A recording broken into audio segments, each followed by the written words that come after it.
नमस्कार दोस्तों। आज की यह कथा है एक ऐसी स्त्री की जिसे समाज ने ठुकरा दिया लेकिन ईश्वर ने अपनाया। यह कहानी है श्रद्धा, धैर्य और आत्मशक्ति की।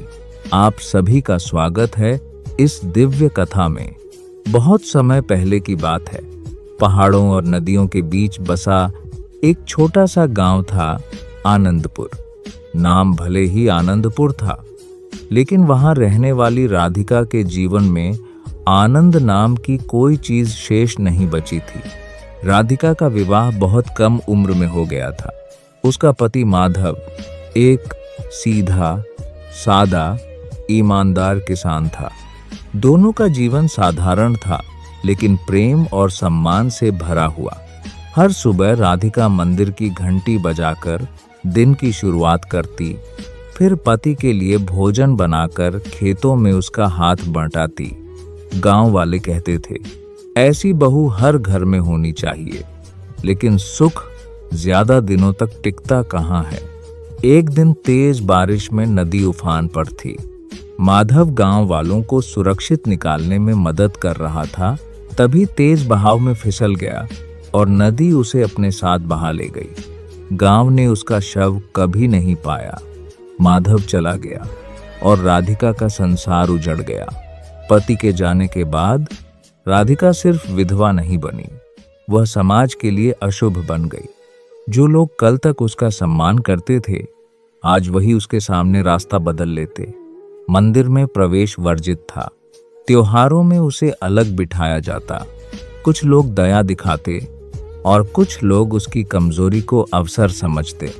राधिका रातों को रोती और दिन में खुद से एक ही प्रश्न पूछती, क्या मेरा जीवन बस यही था? एक रात जब वह मंदिर के बाहर बैठी रो रही थी, तभी उसे एक वृद्ध साधु की आवाज सुनाई दी, पुत्री, रोने से उत्तर नहीं मिलते, प्रश्नों का सामना करना पड़ता है। राधिका चौंक गई। उसने देखा मंदिर की सीढ़ियों पर 3 साधु खड़े थे। उनके चेहरे पर अद्भुत शांति थी। सबसे बड़े साधु बोले, तुम्हारा दुख भाग्य नहीं, परीक्षा है। राधिका ने कांपती आवाज में पूछा, मेरी परीक्षा क्यों? दूसरे साधु मुस्कुराए, क्योंकि तुम्हारे भीतर वह शक्ति है जो अभी स्वयं तुम्हें भी ज्ञात नहीं। तीसरे साधु बोले, यदि चाहो तो हम तुम्हें स्वयं से मिलने का मार्ग दिखा सकते हैं, पर रास्ता सरल नहीं होगा। राधिका ने बिना सोचे कहा, मैं तैयार हूं। पहली परीक्षा, एकांत। अगली सुबह साधुओं ने उसे गांव से दूर एक परित्यक्त आश्रम में भेजा। निर्देश था, 3 दिन तक पूर्ण मौन में रहना होगा। ना किसी से बात, ना कोई शिकायत, सिर्फ स्वयं के साथ रहना। पहले दिन मन भटका, दूसरे दिन स्मृतियां सताने लगीं, तीसरे दिन राधिका पहली बार अपने भीतर की आवाज सुन सकी।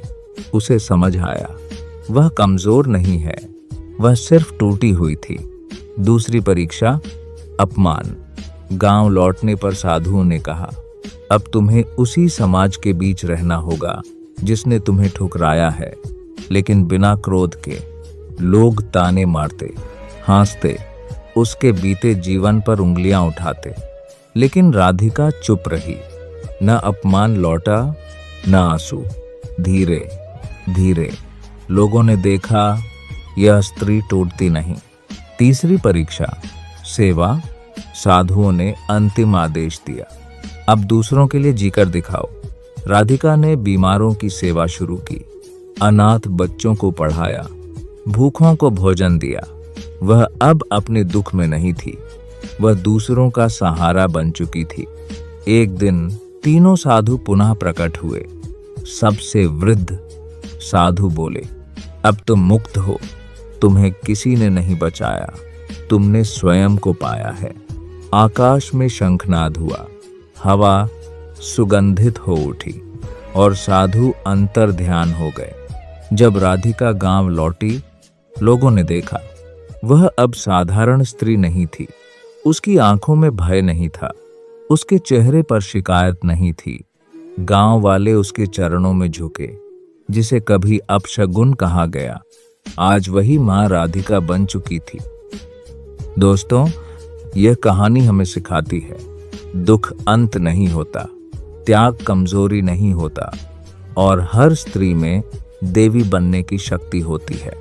जरूरत है तो बस स्वयं पर विश्वास की। अगर कहानी अच्छी लगी हो तो वीडियो को लाइक करें और कमेंट में लिखें जय माता दी। फिर मिलेंगे एक नई कहानी के साथ। तब तक के लिए जय माता दी।